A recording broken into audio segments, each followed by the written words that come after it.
Hi everyone and welcome back to my channel. Today we are going to be doing something a little bit different.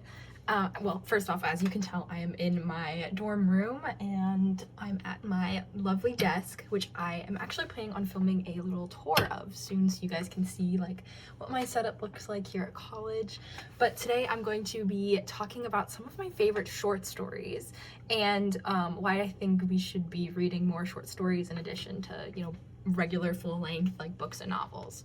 So for some context, I've recently been taking a class here at my college about discourse and agency, which if you didn't know, discourse is sort of the way that we communicate with each other and agency is sort of our control over ourselves. And at first I was like really like, what is this class? Like, why is this important? Like, what's going on? And it is now one of my favorite classes. We talk essentially about these short stories and the themes and the structures that exist in these stories and the way that they influence us as people and the way that they've influenced the characters in the book and what we can take away from that. So it's become one of my favorite classes, and so I thought I'd share some of my favorite short stories that we've read so far in this class. So shout out to my professor for assigning these awesome stories, and let's get into it.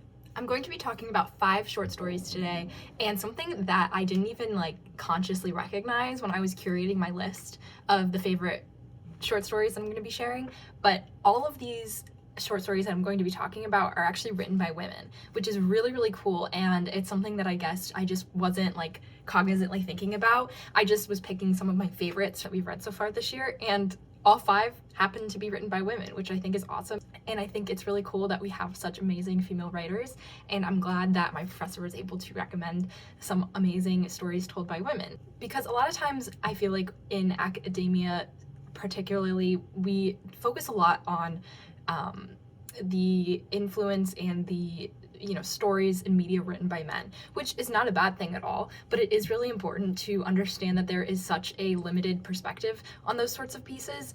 And so I think it's really cool that we're able to sort of branch out in this particular class into stories that have a wider viewpoint. And so in these 5 stories I'm going to be sharing, there is a good amount of diversity, not only the stories, but also the authors. So I think that's really cool, and I'm excited to share them with you. The first story that I'm going to be talking about is actually a story that I read sort of at the beginning of the semester, and it's called The Ones Who Walk Away from Omelas by Ursula Le Guin, I believe is how it's pronounced. I could be totally wrong on that. Basically, this is a story that talks a lot about how we as a society tend to overlook things and live in blissful ignorance sometimes, which is human nature, but it's also a really interesting thing to sort of like think about and really challenge yourself to think about what you would do in a situation like that. This story essentially is about this idealistic society in a city called Omelas, and essentially the entire city is just filled with happiness. Nothing ever goes wrong in the city. Things are really perfect, except there is a dark secret that the city sort of hides, and everyone in the city is aware of this dark secret, but it is that dark secret alone that is contributing to the utopia that is the society. And so if that one thing were to change, then everyone's happiness would just dissolve. So essentially it's talking about the different types of people that are in the city, the ones who recognize that this is happening and continue to ignore it and live on their lives in blissful ignorance. And then there are other type of people who choose to leave Omelas and venture into the unknown because they are so uncomfortable with living in this society that depends on this dark secret. So I'm not going to spoil it and give away what that dark secret is, but it is a really telling story about how humans tend to, again, overlook things that are uncomfortable to us, and it sort of asks the reader to pick apart whether or not they're okay with sacrificing everyone's happiness for the sake of, one person, or if they're okay with having one person suffer for the greater good. So it's a really interesting piece. It's one of my favorites. It's not too long. The language is a little bit heavy, so I actually listened to it on audiobook, which took me like 20 minutes to read. Amazing story, and I really recommend it to anyone looking to sort of read a story that's unique and unlike anything they've read before. The second story is actually a very well-known story. It actually has a movie adaptation, which is one of my favorite movies. It's called Brokeback Mountain by Annie Proulx. This movie is a love story between two sort of like cowboys essentially, and they are living in the 1960s through like the 1980s. That's like the time frame that the story takes place. So, you know, homophobia was very rampant, especially in the South, which is where part of the story takes place. And it's basically about these two men who are desperately in love with each other but are unable to be together due to social norms of the time and also each other's own issues. This story is absolutely beautiful. I cried reading it and I cried watching the movie. The movie has Jake Gyllenhaal and Heath Ledger, which are two of the greatest actors in my mind, and they just made this story come to life perfectly. And I think that it is a really important story and one that we can learn a lot from. And I really recommend it to anyone who, you know, is looking for a story that's very unconventional. The story is beautifully told, it's beautifully written, and it really makes you think, and it really makes you be grateful for the lives that we have now, especially if you are not a part of the LGBTQ community. It makes you really appreciate, you know, sometimes the things that we take for granted, such as our ability to love. And it talks a lot about, you know, that wasn't always the case for everyone, and sometimes still isn't. The next story that I'm going to be talking about is one that hit me hard, and I actually ended up writing a paper about this piece. It's called A Jury of Her Peers by Susan Glaspell. And this story reminded me a lot of The Crucible. If you didn't know what The Crucible is about, it's about the Salem witch trials that took place in Salem, Massachusetts. And it's sort of based off of the experience of a lot of young women who were accused of being witches, essentially.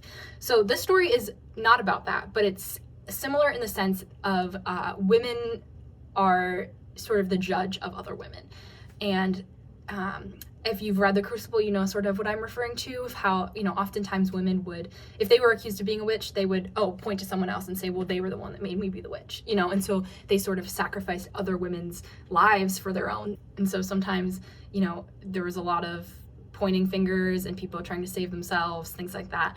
And so in this piece, it's called A Jury of Her Peers because it's about a woman who allegedly kills her husband, and a group of men bring their wives to the house where the murder allegedly took place, and the men go and try and find evidence, and they sort of underestimate the women's ability to be observant and perceptive, and the women end up sort of piecing together the story themselves, and they are able to hold this woman's fate in their hands. You know, I won't spoil whether or not they decide to, you know, give up the evidence that they found and, you know, put the woman in jail. So I won't give up, you know, sort of the ending of the story, but it is really, really a story about women sort of overcoming the general perception of them, and sort of women being underestimated in their ability to figure things out. It takes place a while back, which is why, you know, men are often underestimate the women of the time. You know, they're just meant to be little housewives who sit home and knit blankets and make quilts, and a woman could never be capable of killing her husband. At least that's what they think. So A Jury of Her Peers is a really, really cool story. There's a lot of really cool details that I didn't even pick up on until the second time I read it. The next piece that I'm going to be talking about is one called The Lottery by Shirley Jackson. This is, I believe, the first piece I ever read for this class. And this one talks a lot about sort of like cult mentality and like collective agency, and sort of how far we're willing to go for the sake of like what we believe is a social norm. It's sort of hard to explain without like knowing exactly what happens, and I don't want to spoil it, but essentially in this story there's a society who every year choose one random person in their town to essentially be put to death. I won't give away like why or like what the reasoning is, because I think that too can be left up to interpretation, but there is a little bit of a interesting factor that comes into play. But that one is also really well written, really cool, and makes you think a lot. The final story that I'm going to be talking about today is Recitative by Toni Morrison. Toni Morrison is probably the most well-known author of these stories that I've recommended so far. She's a very prominent writer. Recitative is one that kind of scared me at first. Number one, because what the hell is the word recitative and what does it mean? I won't spoil it. You might have to do your own research on that and sort of to understand like why the story is called that. But essentially this story follows the journey of two girls into their adulthood.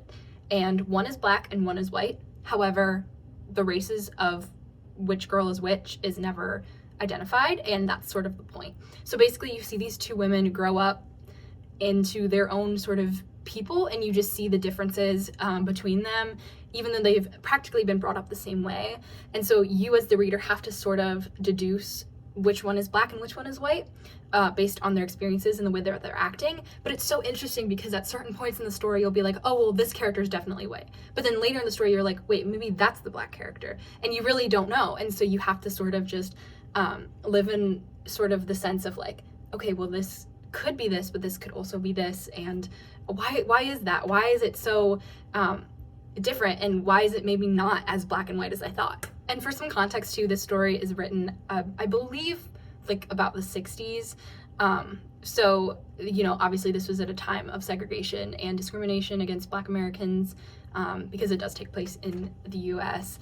So it's a really interesting piece to read and sort of reread and pick up on different things and really think about the different aspects of the story in different ways. This one I definitely benefited from talking about within a large group. You know, obviously I'm a white person, so I don't really pick up on certain things that are, you know, written about, especially because the writer of the story is a Black woman. And so I'm sure that there's things that went over my head and that I missed. So I really benefited from talking in a group about the story and sort of realizing different things that I didn't notice on my own. So this one is a really, really incredibly written piece, and I think I learned a lot from, and I think is meant to be analyzed and meant to be picked apart because there's so much we can learn from even that process alone. So I hope you've found something that interests you in this video. Thank you so much for watching. I hope that you found at least one story that seems a little bit interesting to you that you'll maybe check out. Anyway, thank you so much for watching. This is like my first time filming a sit-down video in like quite a while, so I'm not like really used to this anymore, and so I'm sorry if I've been rambling a little bit. I'm hoping to just learn from it and get a little better at speaking to you guys again. If you have any questions or suggestions for other fun short stories, let me know down below. Thank you so much for watching and for your support, and I will see you in my next one.